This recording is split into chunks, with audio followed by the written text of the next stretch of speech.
All right, y'all. So welcome to 7.3. This is measures of development. So what are some different numbers that we can look at to try to get an understanding of the level of development of a country? And development has a lot of different meanings, and so we'll kind of go through some of those as we go through this.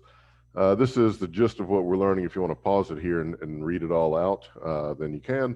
But we're about to hit it all, so I'm not going to spend the time reading over it. So one of the first things that people like to look at when they're being introduced to a country in terms of trying to research a little bit is some of the economic stuff. And so GDP, GNP, and GNI, these are all similar economic measures. They have some slight differences, but and this just gives you a sense of how wealthy the overall economy is. Doesn't say anything about individual, but it does give us a sense of the overall. So let's go over these real quick. So gross domestic product or GDP, the total dollar value of all goods and services produced within a country's borders. All right, so make sure you take note of this because this is going to distinguish it from the other one in just a second. So within a country's borders in a given time period, it's measured every quarter. And so when we look at GDP numbers, we look at yearly, but it is measured every quarter. And so if you look at the US GDP per capita, this past year, we were somewhere around 65,000, a little bit above it.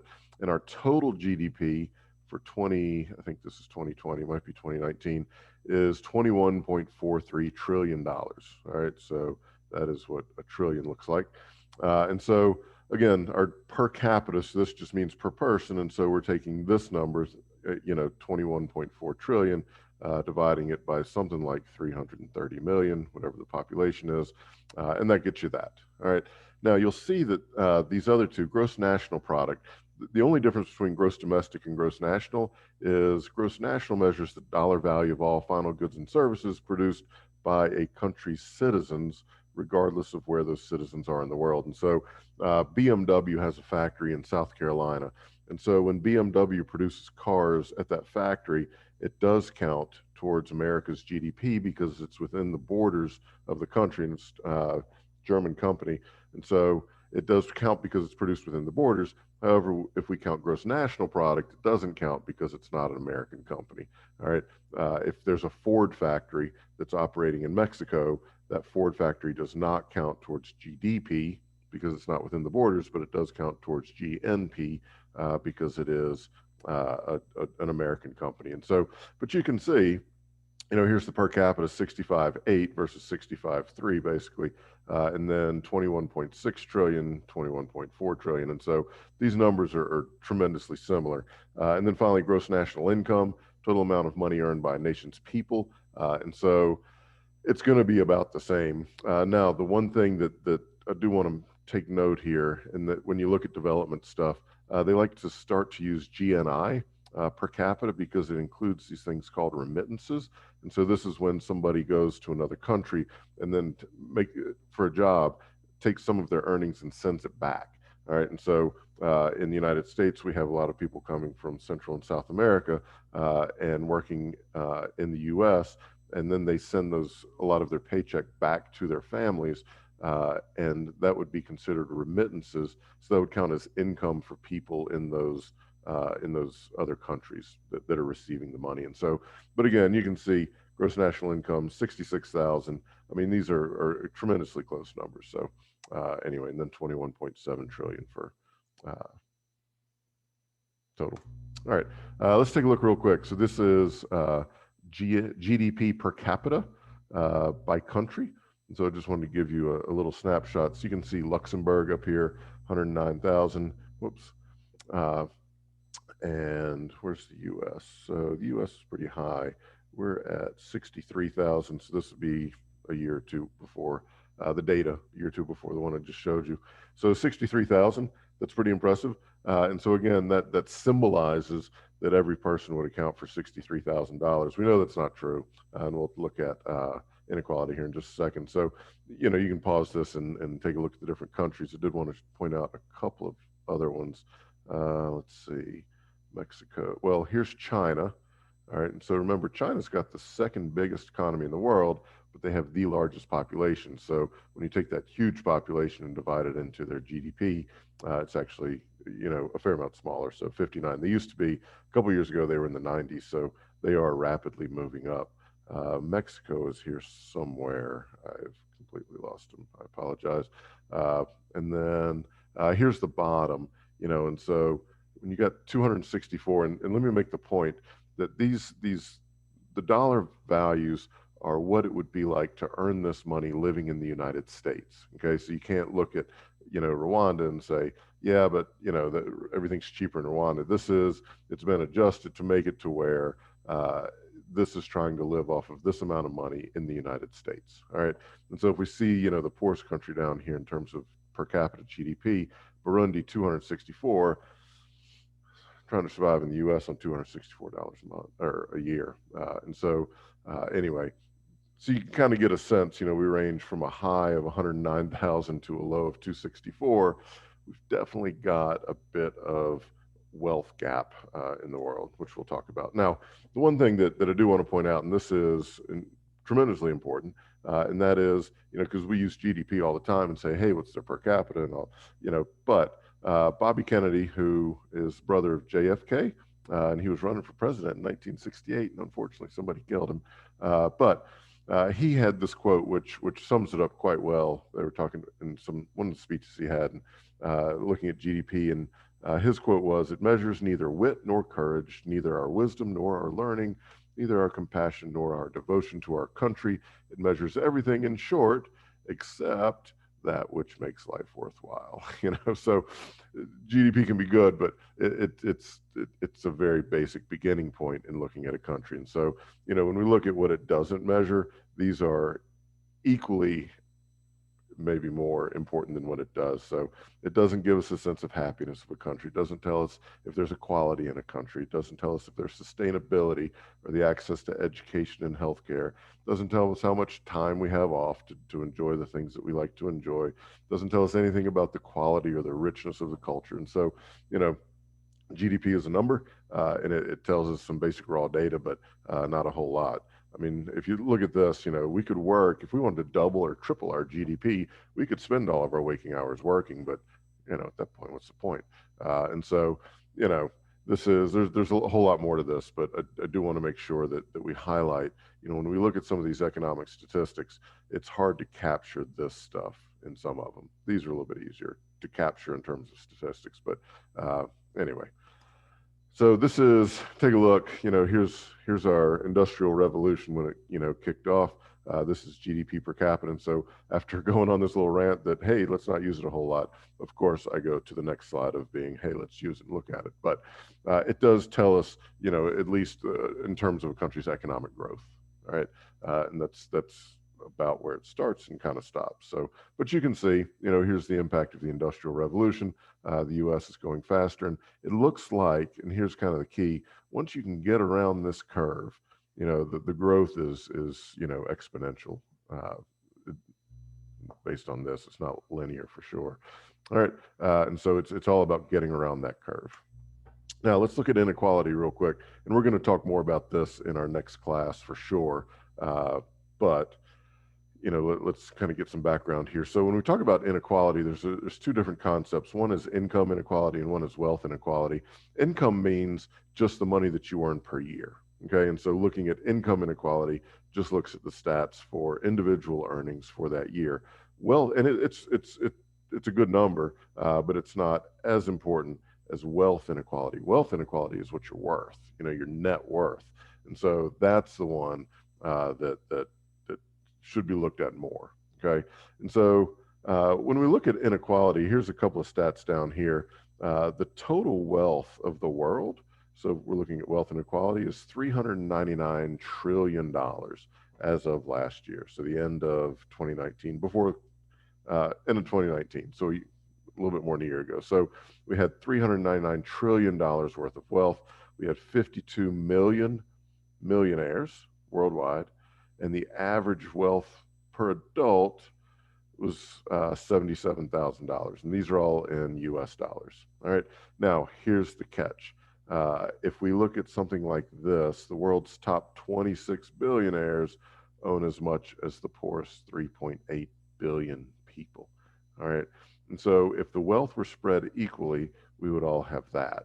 And that's not a system that we would want for lots of different reasons that we'll talk about. But the fact that 26 people, individuals, own as much wealth as 3.8 billion says something, you know. And so, you know, these 26, I can fit 26 people in the classroom with desks left over versus the 3.8. So it's more than half the population of the world.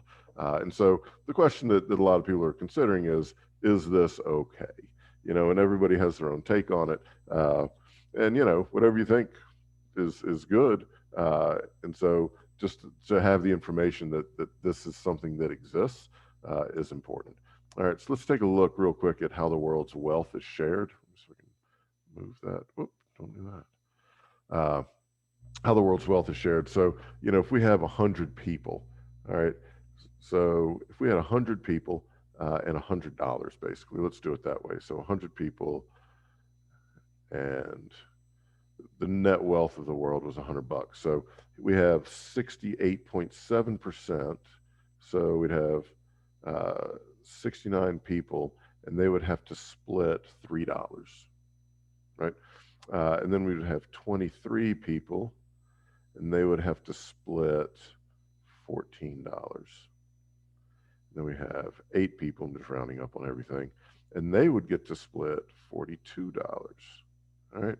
And then we have basically one person here, and that one person gets $41.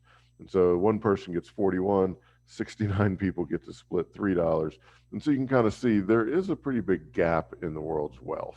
And again, is that a problem that we should address, you know, as a society, as governments, or are we okay with this? And we'll watch some stuff in class to kind of, you know, go along with this. But inequality is certainly an issue. Real quick, different countries take different approaches to this. This is the share of total income going to the top 1% since the 1920s. And so you can see the U.S., we have U.S., U.K., Canada, Ireland, Australia. We did this dip. So, you know, we raised taxes on the very wealthy going into the 60s, then 80s. That flipped around, and so it's going back up. And so if you look, you know, our total level here is pretty similar. Then other countries, you know, the ones in Europe primarily, they have just kept this downward trend going. Looks like it's starting to kind of level off there. But you know, different countries have different ways of looking at this, and it is a lot to do with taxes. You know, how much do you want to tax them? And you know, along that line. Real quick. So this is before and after taxes. And so you can see the lowest quintile, and by quintile we mean 20%, lowest 20%, the lowest, how am I saying this? The 20% least wealthy, all right? The poorest 20%, either way you want to look at it, all right? And so the green line is what it is before taxes or transfers. And so this word transfers up here, transfers is when the government gives money. And so you can see that after the transfers, their income goes up. All right. After their taxes, income go up, their income goes up a little bit, theirs goes down just a hair, and theirs does go down. Okay. And so the wealthy are definitely the ones paying the majority of the taxes, you know, and so how much taxes they should pay? It's a great question. I don't know the answer, but it's a great question. And so let's skip that. And there are some other levels of inequality besides just income. These tend to go along with income, but, you know, mortality rates ranging from 12.7 down to 0.21. Life expectancy at birth, 84 years, 52 years in Sierra Leone. I'd be dead in a couple of years. Well, maybe 15 years. Number of years of schooling, 14 there, 1.5 there. And so 22 years of expected schooling compared to 5. Average income 116 down to 661. And so it's not just wealth inequality, but it is inequality across the board in all these different aspects of life. All right, so I'm going to throw some statistics at you. These are just some other measurements of development. Obviously, the share of children living in poverty. So Turkey is up here, 25%. Take a look. Here we are, the U.S., again, the wealthiest country on earth. And this is, what are we at? I think we're at, yes, 20%. And this actually went up to 25% as a result of COVID. So that is definitely one measure of development. You know, how are your kids doing? And so you can see down here, Denmark, 2.7%. And so you see a lot of the Nordic countries Korea is doing pretty well, and so you can take a look. So here's the U.S. Mexico's a little bit better than us, and so literacy rates. And on the bottom, this is measuring GDP, all right, per capita. And so here's 32,000, 64,500. And so generally, and again, we're talking about correlation versus causation. So correlation just means the two numbers, there's a connection between them. Okay, causation means it's causing it. And so these are all correlations. And we can kind of extrapolate that money probably has something to do with it. So literacy rates, obviously, higher income, higher literacy. All right. Uh, Infant mortality. This is another sign of development. You know, incomes go along. Higher incomes generally lower infant mortality. Fertility rates. All right, this is babies born per woman. Per woman. I'm sorry. Uh, Goes down with income. Looks like it kind of goes down and then starts to flatten out a little bit. And so as incomes rise, fertility rates tend to drop. Access to healthcare is another big one. And take a look at this, what this chart is measuring actually. So this is people dying from 32 causes of death that could be avoided by timely and effective medical care. And so the question is, how accessible is healthcare? And so obviously the dark blue here is good. And so the U.S. is doing pretty well. Western Europe's doing pretty well. Russia's doing okay. China's doing pretty well. And Australia doing really well. South America doing pretty good. And so, the question is, you have access to it, but can you pay for it? And so, again, different countries have different systems on how they do healthcare. A lot of countries do where the government provides it. They don't pay for it because remember, taxes pay for it. But the U.S. has a different system to where generally people are insured by their employer. This is energy consumption. So that's another look at development. So how much are we consuming? So just as a quick glance here, here's gas, coal, and oil. So this is the percentages that they take up. So those three account for, 83, 84%. And then we have, some of the renewables here. And here's a little bit of nuclear there. So just to give you a sense, and here's our primary energy consumption. So how much is each country consuming? And we would expect, China's got a lot, U.S. has a lot. Here's manufacturing in large populations. But the better question is, what's the per capita usage? And so this is how much energy is being used per person. And so you can see the U.S. is still pretty high here. Saudi Arabia looks like the highest. And China is doing a little bit better than us in terms of per capita energy use. That there's different reasons for that, some good and some bad. So we'll leave it at that. And this is annual change in primary energy consumption. So we are going down a little bit, not a lot, but a little bit. And so hopefully, in a sustainable manner, we can still have our stuff, but do it in a more efficient way. You can pause these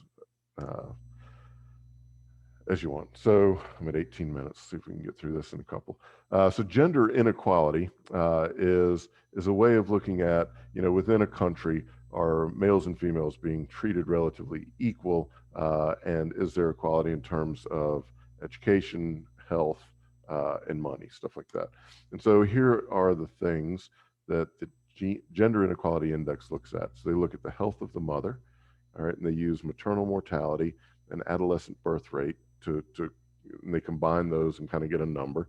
They look at empowerment, all right, female and male population with at least a secondary education and female and male shares of parliamentary seats. And so how much representation do they have? And then they look at how much women participate, female and male labor force participation rates. So how much do women participate in the economy? All right. And so they kind of combine these three, all right, and they get a number. All right, and that's the Gender Inequality Index. So this is what it looks like for the world. So you can see the lighter yellow. So you want to be closer to zero. All right. So the lighter yellow means better equality between men and women.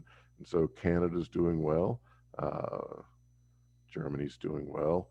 The Nordic countries doing well. And so you can kind of get a sense of which countries are doing better and which countries are not. The U.S. is doing okay.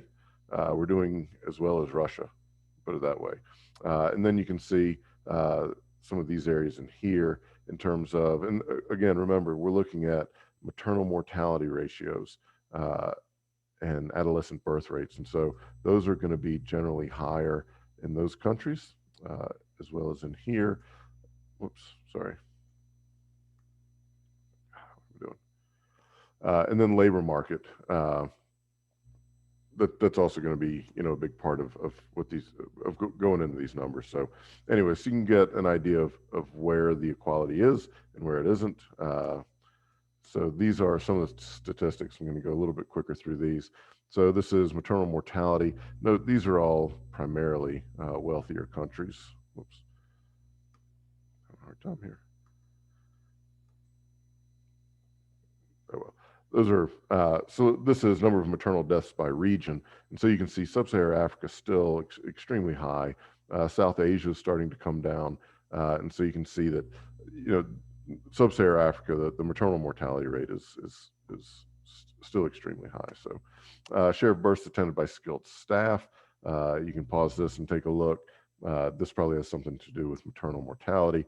Adolescent birth rate in women ages 10 to 19. So this is for every 1,000 women out there, how many of them have a child?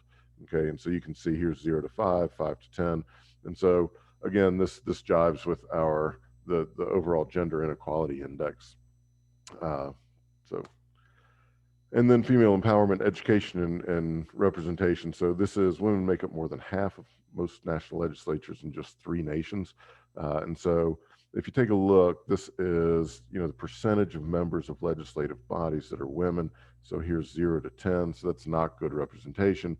This just means that the dark green there means more than half are female. And so, there's still, obviously, when we look at representation in government, there's still ways to go. All right. This is gender ratios for mean years of schooling. And so you want 100%. Anything less means that women are getting less education than men.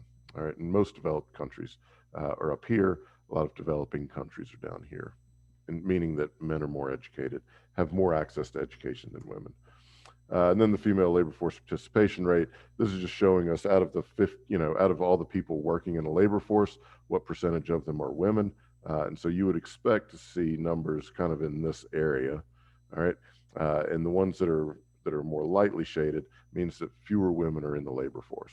All right, so kind of this would be the sweet spot, kind of right around 50%, in that area. And so, a lot of the world, female and male labor force participation rates are pretty similar, but you can definitely see areas where that's not true. All right, now last one, the Human Development Index. Let me get rid of that. All right, so the Human Development Index is similar to the Gender Inequality Index, but it just looks at a country as a whole. So it takes a look at 3 different things: long and healthy life, knowledge, so education, and standard of living. And so if we look at this for long and healthy life, they look at life expectancy at birth. They look at, for knowledge, expected years of schooling, and mean years of schooling, mean meaning average. And then decent standard of living, they're using GNI, gross national income, and putting all those together to get what we call the Human Development Index. And so there's a whole lot more to this. We could spend a few days looking at this, but we just don't have the time. So again, here's how they look at health. For life expectancy, they expect somewhere at least 20 years old and a maximum of 85. Expected years of schooling ranging between 0 and 18. Mean years of schooling between 0 and 15. Then gross national income somewhere between $100 per year. Gross national income per capita, I'm sorry, and then $75,000. And so when we look at this is, let's just go to the map. So you want a number, just make it simple here. You want a number as close to 1 as possible, all right? And so when we look down here, that's what you're kind of going for based on this Human Development Index. And so you can see these are the wealthy countries. And so their HDI is extremely high. There's South Korea there.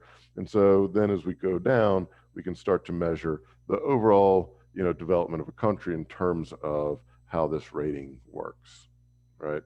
And so you can see China is kind of middle of the road right now, and they would be increasing because, if we go back and look at some of these, the standard of living, remember the per capita and per capita GDP for China was, they ranked 59 or so. And so that would be what's pulling them down there. Alrighty. And then the last little bit, right at 25 minutes, Human Development Index. Here's the rating for different countries. All right. So Norway comes in at the top. And so you can kind of go down and see Switzerland, Hong Kong by themselves, Iceland, Germany, Sweden, so a lot of European countries. Then we have over here, where's the US? So the US ranks number 17 there. And then let's flip forward a bit. There were a couple here. Mexico's there at 74. Thailand, here's China at 85. And then we've got, the lower developed ranked countries. Let's see, Benin, Uganda, Rwanda, we saw the thing on them, and Niger. So Niger ranks at the bottom, but I do want to make a note here, and that is, just because a country might rank low, and we're not going to watch this just because of time, but just because a country ranks low doesn't mean it's not a pleasant country. Okay, they're facing challenges that we take a lot of stuff for granted, and they are facing challenges that we don't know about, haven't experienced. Let me put it that way. And so, when we look at these countries that are rating poorly, that doesn't mean anything bad about the people of the country at all. All right, very vibrant cultures, but they are definitely facing more challenges than we are. And so it's good to keep that in mind. All righty, so we will stop it there, and I shaved 14 minutes off of the last one. So, all righty.